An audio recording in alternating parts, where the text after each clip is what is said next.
자, 이제 개장 본격적으로 준비해 들어가야 될 텐데 30분 앞으로 다가왔습니다. 헤르메스 스탁의 하창완 본부장과 함께 이야기 좀 나눠볼까 합니다. 본부장님 어서 오세요. 네, 안녕하십니까. 자, 일단 개장을 준비해야 되는데 연초부터 개별 기업들에 대한 이슈가 조금 부각이 됐는데 앞서 이제 오스템 임플란트의 횡령 금액이 1,800억이 떴어요. 근데 내용을 좀 파악해 보니까 이 동진 세미캠 회사하고는 관계는 없는 것 같은데. 그렇죠.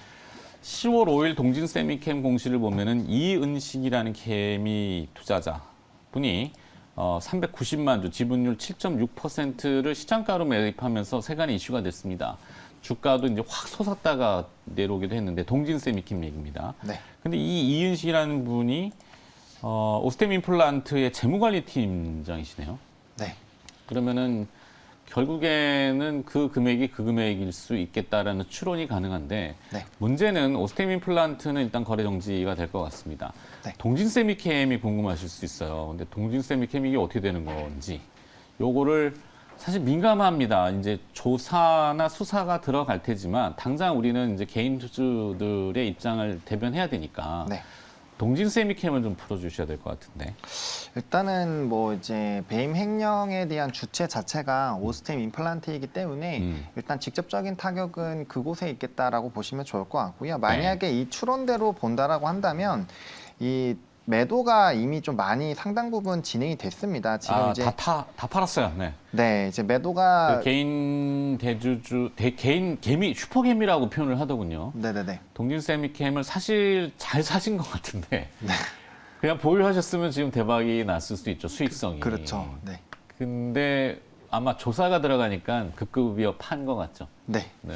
그래서 이게 변동이 생겼기 때문에 이미 이제 뭐 정리가 된다라고 한다라는 관점으로 봤을 때는 뭐 동진 세미캠 같은 경우는 뭐 거래는 계속 되겠지만 뭐 실질적으로 뭐 거래가 정지가 된다거나 이제 부작용으로 작용될 만한 요인은 좀 다소 줄어들지 않을까라고 생각을 하고는 있습니다. 근데 다만 이제 일부 투자자분들께서는 혹시나 이제 이런 부분에서 연관이 돼서 또 피해가 될 수 있겠다라는 이런 심리가 만약에 작용이 된다라고 한다면 뭐 물론 지금 동진 세미캠이 이런 뭐 개발이라든지 이런 소재 부분에서 좀 이벤트가 있어서 굉장히 좀 투심 자체에서는 긍정적인 부분이 좀 작용이 되고 있고 사실 동진 세미캠이 첫 번째 급등한 날 좀 그렇게 많이 안 올라가서 제가 좀 이상하다라고 네. 표현을 사실 개장했을 때도 좀 말씀을 드리긴 했었거든요. 그렇죠. 뜬금없이. 네. 그래서 좀 사실 그때 이벤트가 좀 되게 컸는데 좀 주가에 반응이 안 됐었는데 이미 주가는 조금 올라와 있는 상황이다 보니까 그에 따른 이제 투자 심리적인 부분에서 만약에 영향을 준다라고 했을 때 오늘 다소 일부의 그런 차익에 대한 영향은 좀 나올 수가 있지 않을까 그래서 평소보다도 보다 더 좀 급격한 변동이 나올 수가 있기 때문에 그 부분에 대해서 조금 주시할 필요는 좀 있을 것 같고요. 네. 이제 뭐 일단 직접적인 영향은 일단 오스템 임플란트에 좀 가지 않을까라고 보고 있습니다. 네, 선은 그어야 되겠습니다. 하여튼 뭐 동진 세미캠의 슈퍼개미 그분과 동일인으로 현재 추정은 됩니다. 네.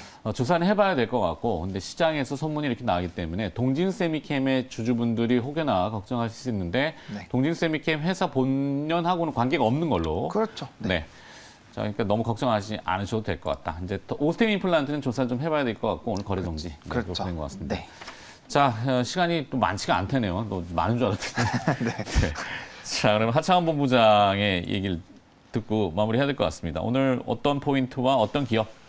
네, 뭐 사실 뭐 포인트는 이제 제가 폐장도 같이 했었기 때문에 네. 비슷합니다. 일단은 뭐 정책 관련주를 조금 이제 관심을 더 강하게 가져보자 새해가 돋았기 때문에 이제 정책 관련주 중에서 이제 뭐 환경이라든지 건설, 원전 뭐 대표적으로 좀 이벤트가 부각이 되고 있는 섹터고 사실 뭐 건설이나 원전 같은 경우는 또 한번 시세가 분출이 되고 좀 쉬어가고 있는 국면인 상황이죠. 원전 같은 경우 최근에 뭐 수출이라든지 이런 이벤트가 또 부각이 되고 있고요. 뭐 건설주들 같은 경우는 사실 굉장히 좀 좋은 흐름들이 나타나고 있는데 그거에 비해서는 뭐 시멘트라든지 이런 부가적인 쪽은 좀 시세가 분출이 나왔었는데 건설주 특히나 대형 건설사들 같은 경우는 그렇게까지 뭐 시세가 분출이 나오지 않고 오히려 조금 많이 눌려 있는 종목군들이 많기 때문에 관련된 부분 좀 관심을 가져보시면 좋을 것 같고요. 뭐 이제 환경 쪽도 마찬가지입니다. 뭐 태양광이라든지 뭐 풍력 쪽 최근에 많이 눌려 있기 때문에 관련된 부분도 좀 중장기적으로 본다라면은 충분히 관심을 가져볼 수 있을 것 같고요. 뭐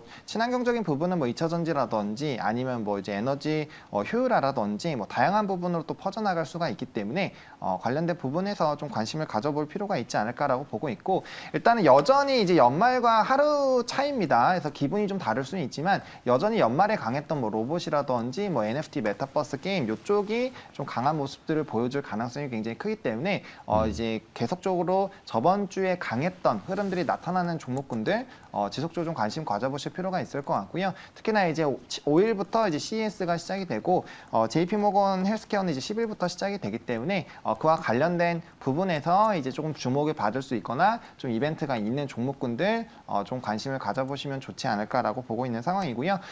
이제 12월 달부터 계속적으로 좀 말씀을 드렸던 것 같습니다. 반도체라든지 자동차 그리고 뭐 조선 쪽 같은 앞으로 이제 섹터 자체의 성장이라든지 실적에 대한 이런 성장 기대감이 나타나면서 이제 좀 시장에 관심을 받을 수 있는 섹터는 계속적으로 좀 모아가는 전략으로 대응을 좀 해보자라고 말씀을 좀 드려보도록 하겠습니다. 네, 하창원 본부장의 오늘 새해 이제 개장 때 승부주가 있을 거 아닙니까? 짧게 좀 부탁드려볼까요? 오늘 승부주는 네, 한국카본인데. 한국카본. 네, 아무래도 좀 조선 관련된 종목군들 중에서 한번 좀 꼽았습니다. 괜찮은 것 같아요. 네, 최근에 네, 얘기들 많이 반도체랑 하시더라고요. 뭐 이쪽을 많이 했기 때문에 일단 뭐 최근에 수주에 대한 이벤트가 좀 계속 있었고요. 그다음에 이제 LNG 본행제 같은 경우 이제 동성 화인텍과 양분을 하고 있고 시장 점유율이 굉장히 큰데 이제 수주적인 부분에서 컨테이너선 쪽은 이제 중국 쪽에서 좀 많이 쓸어가기는 했지만 그래도 이제 LNG라든지 이런 좀 친환경 쪽은 아무래도 이제 우리나라 쪽에서 많이 좀 선별적으로 했기 때문에 뭐 이에 따른 좀 기대감이 나타날 수 있겠다라고 보시면 좋을 것 같고요.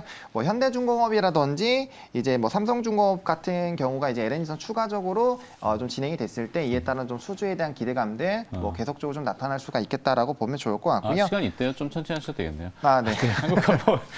저는 이제 LNG 본행제 이제 말씀하셨는데 네네. 사실 그 이제 LNG 운반선이 이슈가 아니라 올해는 이제 LNG를 연료로 쓰는 그렇죠. 선박들, 네. 그러니까 LNG 기관들, 내연 기관이라고 해야 되나, 뭐 원료선? 네, 원료선. 네. 네, 그래서 한국카본하고 동진세미캠이 된다. 네. 동성화인텍. 네. 네, 앞서 자꾸 동진세미캠이 어울리는 거라고. 네네네. 동성화인텍하고 한국카본 얘기들을 연말에 애들 많이 하시길래 네네네. 하창원 본부장이 피크를 잘하셨네 이런 생각을 갖고 있었거든요. 네. 그러니까 추가는 이제 맞아.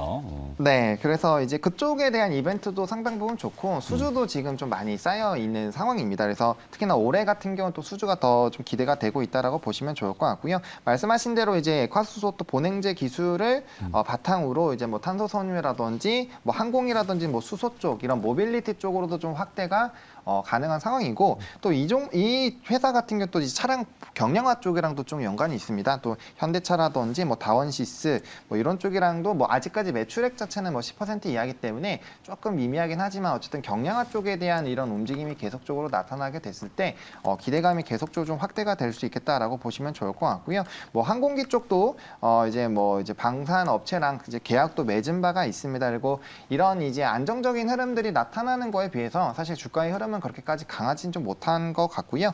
그다음에 이제 뭐 재무 안정성이 워낙 좋습니다. 워낙 이제 수주라든지 이런 실적적인 부분들이 좀 꾸준히 나오는 회사이다 보니까 재무적으로 특히나 이제 현금성 자산이 굉장히 좀 많죠. 그래서 이제 무차입 기조가 유지가 되고 있다라는 부분에서 이제 재무 건전성에 대한 긍정적인 평가를 좀 받고 있고 아무래도 현금이 많게 됐을 때 추가적으로 신사업들 뭐 2차 전지라든지 최근에 여러 가지 부분들을 조금 확대를 하려고 하고 있는데 관련된 부분에서도 얼마든지 이 자금을 바탕으로 또 투자가 진행이 될 수 있다라는 그런 기대감도 있기 때문에 좀 안정적인 기업으로 좀 뽑아 보실 만한 그리고 조선업으로 좀 봤을 때 뭐 일단 대표적으로 현대미포조선을 좀 얘기가 많이 나오는데 그 외에 이제 뭐 HSD 엔진이라든지 네. 뭐 한국카본 이런 동성화이텍 같은 같이 움직이는 종목군들도 관심을 가져보시면 좋지 않을까라고 보고 있는 상황입니다. 좋습니다.